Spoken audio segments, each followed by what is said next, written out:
बाल समय रवि भक्षी लियो तब तीनहु लोक भयो अंधियारो। ताही सो त्रास भयो जग को यह संकट काहू सो जात नटारो।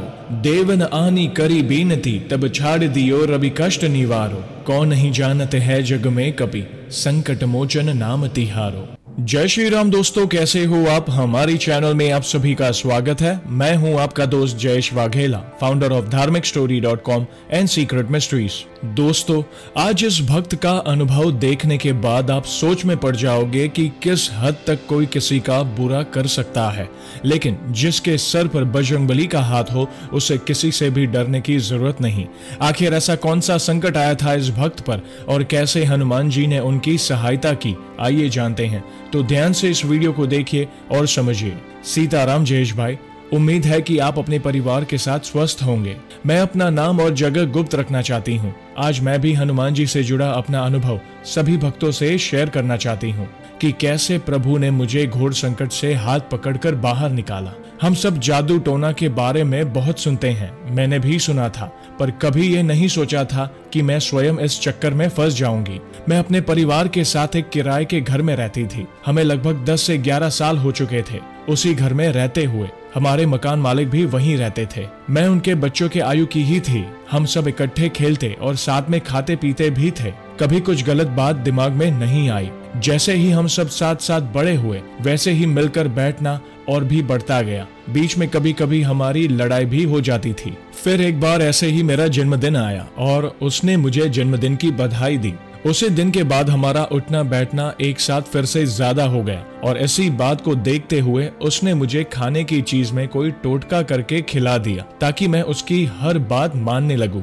धीरे धीरे मैं उसके बिछाए हुए जाल में फंस गई और उसे प्यार करने लगी। उसके किए हुए काले जादू से मेरी बुद्धि भ्रष्ट हो गई। मैं घर वालों से छुप के उससे फोन पर बातें करने लगी और यह सिलसिला जारी रहा। एक दिन मेरे भाई को यह सब पता चल गया। परिवार में काफी लड़ाई झगड़ा हुआ और हमने उनका किराए का घर छोड़ दिया। मेरे परिवार वाले भी हैरान थे कि मैं तो ऐसी नहीं थी, कहां फंस गई हमारी बच्ची। परंतु उन्हें तो कोई अंदाजा भी नहीं था कि यह काले जादू का प्रभाव है। घर बदलने के बाद भी वो मुझे मिलने के लिए बुलाता रहा और मैं बिना कुछ सोचे उससे मिलने जाती रही। फिर कुछ समय बाद मैंने मेरे मम्मी पापा को बोला कि मैं उससे शादी करना चाहती हूँ, पर वे इसके बिल्कुल खिलाफ थे क्योंकि वे जानते थे कि उस लड़के से शादी के बाद मेरा जीवन नष्ट हो जाएगा। इस वजह से हमारे परिवार में खूब लड़ाई क्लेश रहने लगा। जब लड़के के परिवार वालों को पता चला तो उन्होंने मुझे मेरे परिवार के खिलाफ ही भड़काना शुरू कर दिया और मुझे कोर्ट मैरिज की सलाह दी। जयेश भाई, यह बालाजी महाराज की कृपा ही थी कि मैंने उनकी ये बात कभी नहीं मानी। मानो चाहे मेरी बुद्धि बांध ही रखी थी। बचपन में किए हनुमान चालीसा का फल ही था जो मुझे बचा रहा था कि मैंने सब कुछ माना, लेकिन उनकी कोर्ट मैरिज की बात कभी नहीं मानी।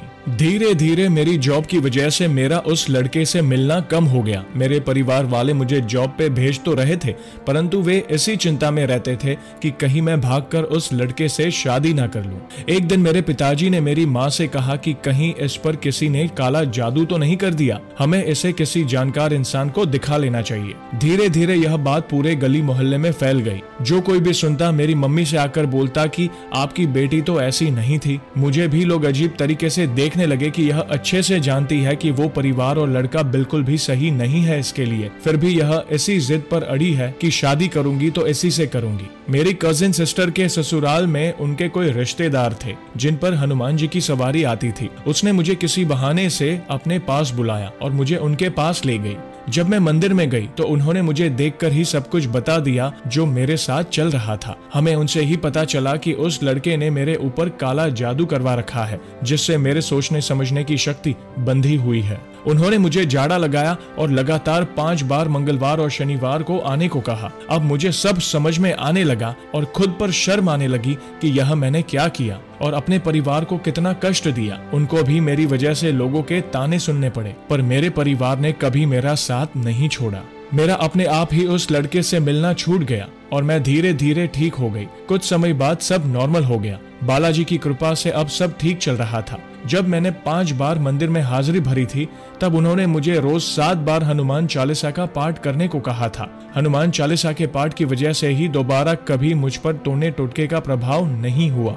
समय बीतता गया, घर वालों ने मेरे लिए लड़का देखा और मेरी सगाई हो गई। सब बहुत खुश थे, पर किसी को क्या पता था कि फिर से मुसीबत आएगी और उससे भी बड़ी आएगी। मेरी सगाई के कुछ दिन बाद ही दीपावली थी और उस दिन रात को हमें कॉल आया कि लड़के वालों ने रिश्ता तोड़ दिया है। हमारे पैरों तले जमीन खिसक गई। मेरे माता पिता का हाल तो मैं आपको बता ही नहीं सकती कि क्या हो गया था। अगले दिन सुबह उनसे मिलने पर पता चला कि वही पुराने लड़के ने उनके पास जाकर मेरी कुछ तस्वीरें दिखाई उस वक्त की जब मैं उससे छुपकर मिलने जाया करती थी। अब वो लड़का मुझे मेरे शहर में ही बदनाम करने लगा। मुझे तो मेरे घर से बाहर निकलने में भी डर लगने लगा कि लोग मेरे बारे में क्या सोचते होंगे। तस्वीरें कुछ गलत नहीं थी, पर उसने मुझे बदनाम करने के लिए पता नहीं क्या क्या बोल दिया था उन लोगों को। आप तो समझ ही सकते हैं भाई कि इस सिचुएशन में मेरे परिवार की स्थिति क्या होगी। मैं बहुत रोती थी कि ये सब मेरे साथ क्या हो गया। अच्छी भली जिंदगी चल रही थी और मेरी वजह से मेरे परिवार की इतनी बदनामी हो रही थी।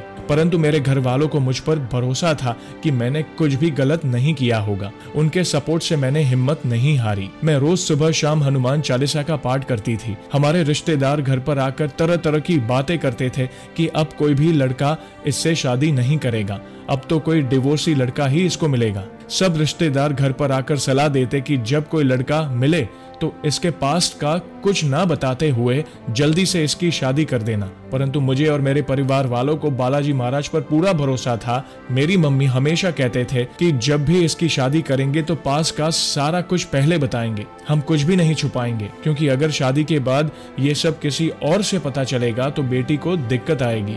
धीरे धीरे सब नॉर्मल हो गया। लाइफ फिर से अच्छी चलने लगी। मेरे परिवार वालों को मेरी शादी की कोई जल्दी नहीं थी और अभी मेरी उम्र भी ज्यादा नहीं हुई थी। परंतु मेरे माता पिता को अंदर अंदर चिंता थी कि मेरी शादी के लिए कोई रिश्ता अब आएगा भी या नहीं। बालाजी महाराज की कृपा से कुछ समय बाद मेरे लिए एक रिश्ता आया। लड़का भी अच्छा था और परिवार भी बहुत अच्छा था, लेकिन एक ही डर था कि अगर उन्हें मेरे पास्ट के बारे में बताया तो कहीं रिश्ता हाथ से ना निकल जाए। बालाजी महाराज पर भरोसा रख के मेरे परिवार वालों ने लड़के और उसके परिवार वालों को सब कुछ बता दिया जो मेरे साथ हो चुका था, परंतु उनको इन सब बातों से कोई फर्क नहीं पड़ा। यह मेरे बालाजी महाराज का चमत्कार नहीं तो और क्या था। 2018 में मेरी शादी हो गई। आज मेरी शादी को 5 साल हो गए हैं। प्रभु की कृपा से मैं अपने परिवार के साथ बहुत खुश हूँ। सबसे हैरान करने वाली बात ये थी कि जिस घर में मेरी शादी हुई वह राम जी के भक्त हैं। ऐसा लगा कि जैसे मेरे बालाजी महाराज मेरे लिए खुद रिश्ता लेकर आए थे।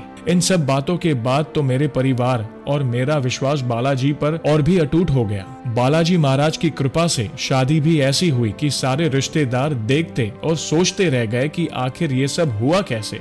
उनको क्या पता कि हनुमान जी खुद सारा कुछ संभाल रहे थे। तो दोस्तों, देखा आपने, जिसके सर पर बजरंगबली का हाथ हो, दुनिया की कोई बुरी शक्ति उसका कुछ नहीं बिगाड़ सकती। बस जरूरत है तो अटूट विश्वास की। देखना, प्रभु आपकी सहायता करने आएंगे ही आएंगे। तो ऐसे ही है हमारे बजरंगबली। तो दोस्तों, कैसी लगी श्री हनुमान जी के चमत्कार से जुड़ी आज की ये वीडियो को लाइक और शेयर जरूर करिएगा, ताकि ज्यादा से ज्यादा लोगों तक श्री हनुमान जी की महिमा को हम पहुंचा सके। और जल्द ही एक और सच्ची घटना के साथ हम वापस लौटेंगे। तब तक जय श्री राम, जय हनुमान।